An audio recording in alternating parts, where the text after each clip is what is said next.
Franz Joseph Haydn, né en 1732, mort en 1809. Au XVIIIe siècle, Joseph Haydn est considéré comme le plus grand musicien vivant. Sa renommée ne sera éclipsée que par celle de Mozart et de Beethoven.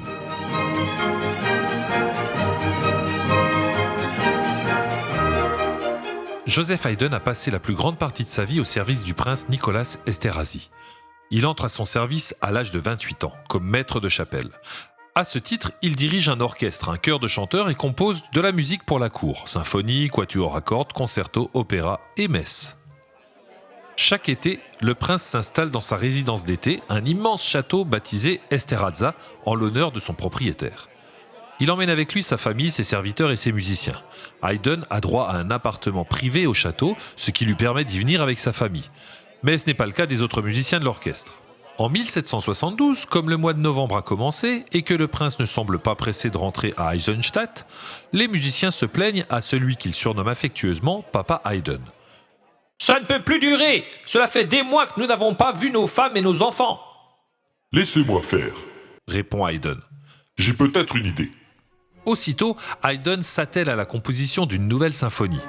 Le soir de la représentation, les instrumentistes prennent place sur la scène devant leur lutrin éclairé d'une bougie. Le concert commence. Mais une surprise attend le prince. Au 4e mouvement, le premier hautbois joue un magnifique solo. Puis, il souffle sa bougie et s'en va. À son tour, le deuxième corps exécute une mélodie émouvante, puis il éteint la chandelle et s'éclipse.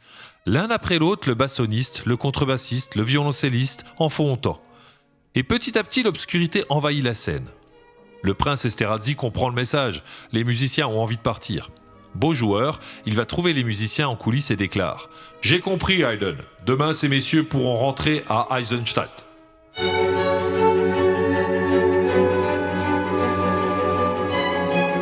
Depuis, on surnomme cette symphonie de Haydn les Adieux. Elle n'est pas la seule à porter un surnom. Haydn en composa plus de 100 et beaucoup ont un nom évocateur. L'ours, le tambour, la lettre, la poule, l'horloge, la surprise.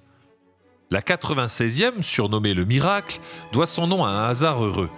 Après la mort du prince Esterházy, Haydn séjourne à Londres, où il est déjà célèbre. Il y compose plusieurs symphonies. Un soir, lors d'un concert, les spectateurs de premier rang, curieux, se lèvent de leur siège pour mieux voir Haydn jouer du clavecin.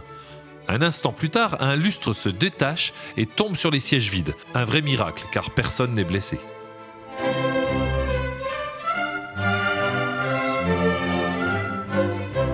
Hongrois par son père, Haydn s'est formé à la musique en autodidacte. Il l'a apprise par ses propres moyens. Son emploi à la cour du prince Esterházy l'oblige à beaucoup composer pour la cour, mais lui permet de vivre confortablement et de développer son art. Haydn porte ainsi à leur plus haut niveau des genres comme la symphonie et le quatuor à cordes. Il donne des leçons à Beethoven, il noue aussi une profonde amitié avec le jeune Mozart, qu'il rencontre en 1784 et qu'il est le premier à considérer comme le plus grand compositeur du monde. Vers la fin de sa vie, il compose plusieurs chefs-d'œuvre de l'oratorio tels que la Création, les Saisons et les 7 paroles du Christ sur la croix.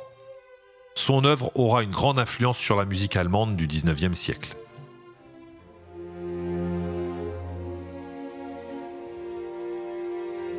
Ce mot désigne une composition en plusieurs mouvements, écrite pour un orchestre comportant un grand nombre d'exécutants pour chaque partie instrumentale et une grande diversité des timbres, violon, alto, violoncelle, contrebasse, flûte traversière, hautbois, clarinette, basson, cor, trompette, timbale.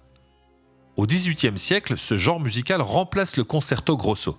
Haydn lui a donné sa forme classique.